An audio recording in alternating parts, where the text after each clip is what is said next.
enhancing electoral integrity in Nigeria is our mainstay on this segment, and discussing this with me, I still have Neville Obakedo, a political scientist. I choose to call you that. Thank you for your continuous presence with me. Thank you. And of course, at my extreme left, I always like starting from that, I have Comrade Benson Odia. Thank you for coming.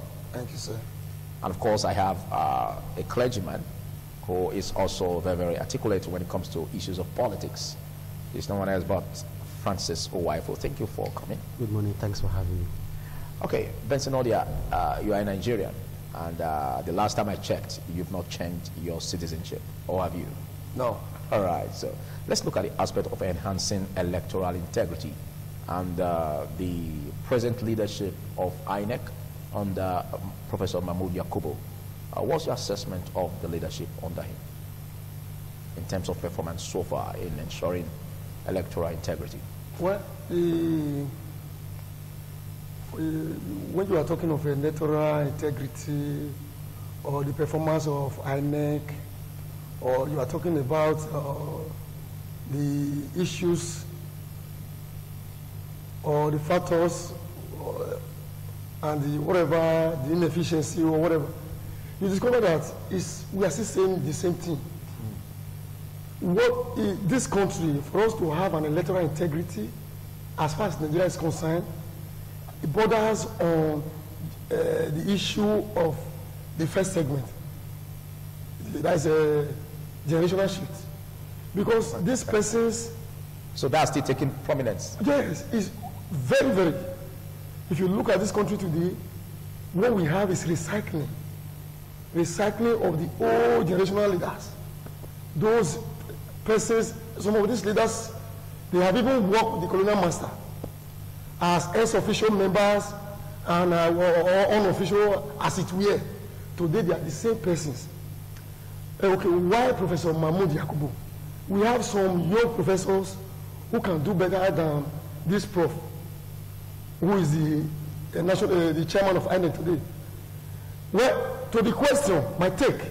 Okay, is that you are trying to make this contagious in the sense that the younger generation should also take over INEC leadership. Is that what you say? Well, not just INEC. Because the whole issue here, as you made some comparison, the whole issue here is not in the hands of INEC leadership to do. It's in the hands of the leadership of the Federal Republic of Nigeria to do. So what do you think about that? See, when you are talking of INEC, the president or whatever, in this country, the president of the Federal Republic of Nigeria appoints his favorite to head government agencies and parastatals, and which INEC is not an exception. And INEC, in quotes, Independent National Electoral Commission, and a situation whereby the chief executive officer of the number one citizen, which is the president, is the one appointing the officer. How will such agency or such umpire have an integrity, or how can it be independent? Can be truly independent. How can it be truly independent? I get your argument, but I'll come back to you. Let's also cross-fertilize ideas with that of Francis Owaifo. What's your take on that in terms of the assessment of INEC leadership under Professor Mahmood Yakubu? Is it doing well, or is not doing well? What should be done? Well, let me just take it from where he stopped. I want to say that judging by his performance so far and some set of elections that has been conducted in some parts of the country under his leadership or under his watch, it shows that the very old order is still prevalent. Nothing has really changed in Nigeria when it comes to election, conducting of election, and also the way they source for their personnel and the way they get materials and so on and so forth. The election managers. Yes, I was thinking by now that Nigeria must have grown to an extent where you have diaspora voting, you have electronic voting, so that because when we look at the system, where the system is being skewed is during this during the voters compilation. And when we look at the voters register we have in Nigeria, it has been the old voters register that has been there. Till now, it's on record that the old voters register we have has not been cleansed. If I say cleansed, what do I mean? Has not been deleted of those people that has migrated out of Nigeria, people that are dead, people like, look at the NYC, the corps members, where you are compulsorily serving in a state for a year. You are supposed to do everything in that state. They register in that place, but before 4 years' time of election, they have migrated to their primary or wherever they come from. Okay, but before you go further, let me point you there on the aspect where you said that you expected that by now we will be on electronic voting where those in diaspora can also participate. Yeah. But are you expecting us to jump the gun? Because the present leadership under INEC, I remember vividly, said that there's not going to be electronic voting come 2019. I believe he must have taken into cognizance the power challenges we have.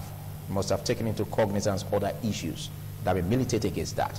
But he only said that they are going to use electronic facilities in collation of results and transmission of results. Are you saying that it's not in order for us taking that step?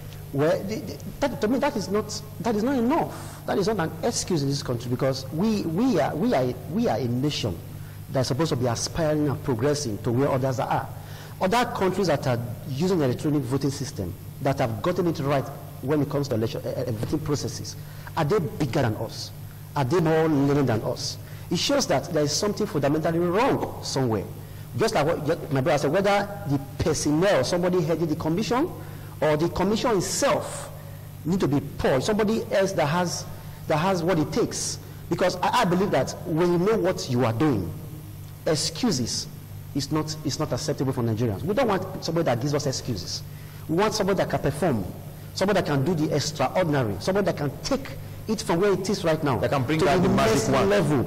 Because you find out that why is Jesus Christ called the Messiah today? Yes. Because he could heal the dead. He could raise the dead. He could raise somebody from the dead. He raised Lazarus, which anybody else could not do. So what I'm trying to say is that if your best is to give excuse to Nigeria that because of the power situation, because of this and that is why you cannot do this. For Christ's sake, you have what it takes. You're intending to resign. No. Don't forget the fact that he's not the president. He doesn't call the shots. He doesn't have a budget given a mandate. fix the power issues. No. It doesn't have to do. It's not really about power. I know when you also have gadget that uses power, then you can improvise. Even the card reader that they uses power, but there is a backup which is batteries. You can improvise and do the needful. I have a lot to ask you. I will basically come back to you on this. I love this move. But let's borrow some ideas from you too, Nebilo Bakedo. Let's look at the stages so far. Let's look at the voter register so far as inherited from the 2011 committee, now put together by Mahmoud Yakubu, and also developing it, improving on the voter register. Don't you give kudos to Mahmoud Yakubu so far? Well, because I've been involved in a collation of results in the university as a lecturer, collation of results during elections, so I know how difficult it is for the results to be collated. And for the voter register, yes, to be improved upon. When we are talking about voters register, a lot is wrong with the issue of the management of INEC. It's like where you have a Criminal Procedure Act being used to govern southern Nigeria, then you have a penal code being used to govern northern Nigeria in terms of legal administration. I have been opportune to live in some part of the north. Yeah. So I know, and there was a time I was there during registration of electorate or prospective voters. I was also there during distribution. Because the north is predominantly a Muslim environment, what INEC used to do there is to even take the machine to the premises of women in the Puda, since they cannot come outside to come and register. Yes. They will take them to their harem to register them. When they want to distribute a PVC, those women, because of their religious inclination, they don't come outside to come and collect their PVC. They will take the PVC back to the community from where they will distribute the PVC.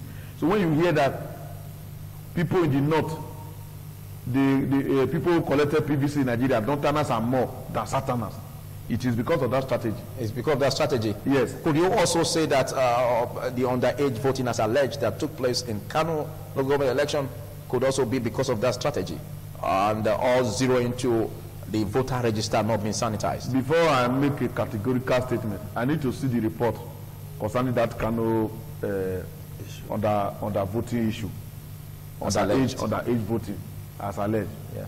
But what I discovered is that during a period of registration in the northern part of the country, the registration used to take a form of 3 stages. The adult male will come outside and register because they move freely.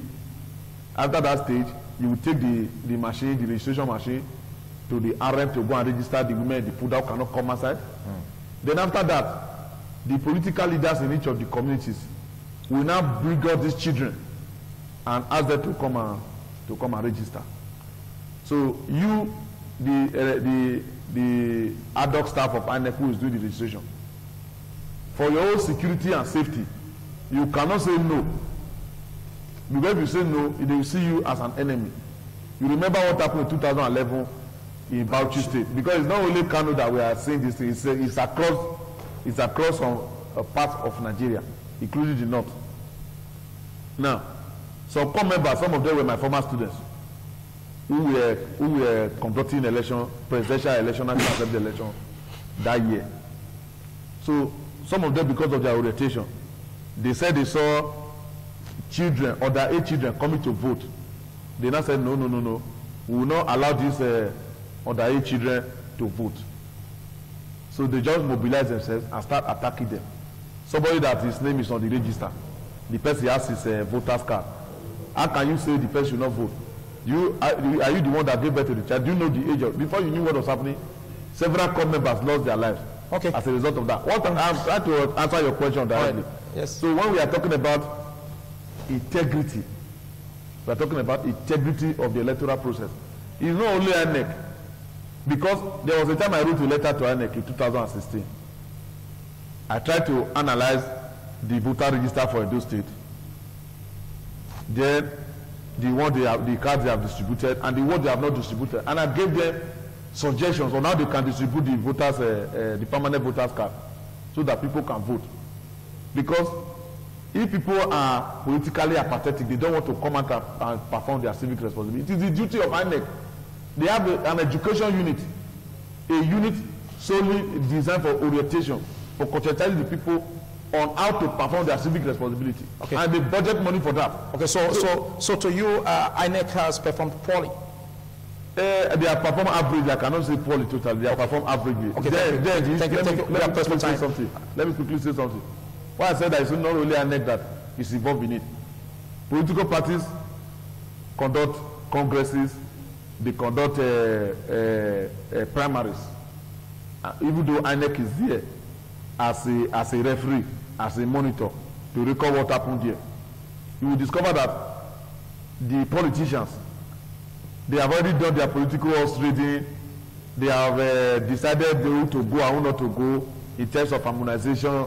So INEC could be like an apron string yes, to at that point to make it official that will not be we have handicap. I get a point. Thank you. As we round off, Comrade Benson Odia, let's look at the recent World Congresses held. The local government congress is also held by the APC, because the Human Rights Writers Association of Nigeria were accusing some ministers in the government of President Muhammadu Buhari as responsible for the crisis that was noticed. What's your take on this in terms of enhancing electoral integrity? Well, if, just like my lecturer has said, looking at enhancing electoral integrity is a collective responsibility of all the stakeholders, both the INEC itself, the political parties,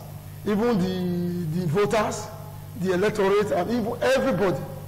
If you look at what transpired in the course or in pursuance of the APC World Congress, it's sad, it's an aberration, it's uncalled for, and it's a slap to democracy in general, because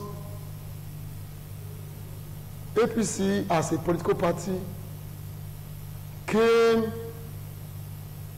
with full legitimacy following the antecedents of the President Muhammadu Buhari, and that was how Nigeria as a people voted en masse. Okay, but simply put, we are learning every day. So what are the lessons? And this concluded what congresses, local government congresses held by the ruling party for 2019 elections.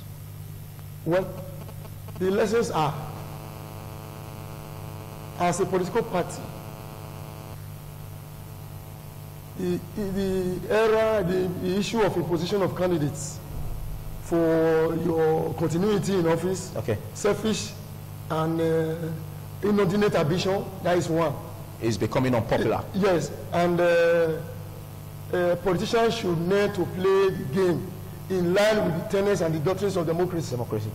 And one more thing, the youths and the party members should not allow some old, excuse me, with all due respect, if you look at people that lead political parties in Nigeria, most of these fathers, most of these big men, they are stark illiterate.